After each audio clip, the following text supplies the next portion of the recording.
હાલમાં income tax return ફાઇલિંગની season ચાલી રહી છે, તો ઘણા વ્યક્તિઓને પ્રશ્ન હશે કે ઇન્કમટેક્સ રિટર્ન ક્યારે ભરવું જોઈએ,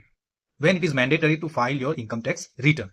તો એ માટે કેટલીક કન્ડિશન છે જે હું આ વિડીયોમાં ચર્ચા કરીશ. જેમાંની પહેલી છે, જો તમારી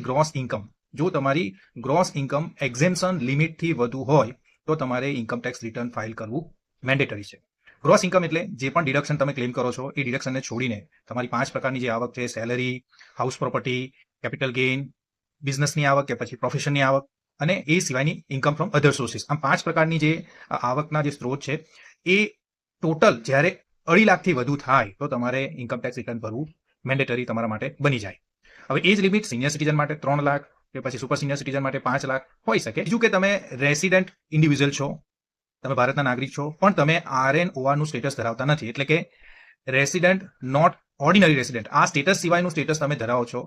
અને ભારતના નાગરિક છો, તો એવા કિસ્સામાં જો તમે કોઈ ફોરેનની એસેટ હોલ્ડ કરો છો કે પછી તમે કોઈ ફોરેનના અકાઉન્ટ માટે સાઇનિંગ ઓથોરિટી છો તો પણ તમારે ઇન્કમટેક્સ રિટર્ન ભરવું મેન્ડેટરી છે. જો તમે બેંક અકાઉન્ટ ધરાવો છો અને એ બેંક અકાઉન્ટ કરંટ અકાઉન્ટ છે અને તેમાં એન્યુઅલ જે ડિપોઝિટ થયેલું છે, એન્યુઅલ ડિપોઝિટ 1 કરોડથી વધુ થયેલું છે અને સેવિંગ અકાઉન્ટના કિસ્સામાં આ જ ડિપોઝિટ 50 લાખ કે તેથી વધુ હોય ત્યારે પણ તમારે મેન્ડેટરી ઇન્કમટેક્સ રિટર્ન ભરવું જરૂરી બને. જો તમારું એન્યુઅલ ઇલેક્ટ્રિસિટી એક્સપેન્સ 1 લાખ કે તેથી વધુ છે અને જો ફોરેન ટ્રાવેલ કરેલી હોય અને એના પર 2 લાખથી વધુ ખર્ચ થયો હોય તો પણ તમારે ઇન્કમટેક્સ રિટર્ન ભરવું મેન્ડેટરી છે. તો બિઝનેસમેનનું ટર્નઓવર 60 લાખ કે તેથી વધુ હોય અને પ્રોફેશનલનું ગ્રોસ રિસીટ, કે જેને ટર્નઓવર જ કહી શકાય, ગ્રોસ રિસીટ 10 લાખથી વધુ હોય તો તેમના માટે પણ ઇન્કમટેક્સ રિટર્ન ફાઇલ કરવું મેન્ડેટરી છે. જો આપનું TDS કે TCS ડિડક્ટ થયું છે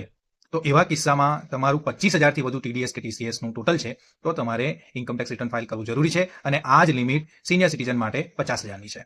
આ ઉપરાંત તમારે કોઈ વિઝા એપ્લાય કરવો છે, ગવર્મેન્ટ ટેન્ડર એપ્લાય કરવું છે કે પછી તમારે કોઈ લોન એપ્લાય કરવી છે તો એ માટે પણ ITRની રિક્વાયરમેન્ટ રહે છે. તમારે જો TDS કે TCS રિફંડ ક્લેમ કરવાનું છે તો એવા કિસ્સામાં પણ તમે જો ITR ભરશો નહીં તો તમે રિફંડ પ્રાપ્ત કરી શકશો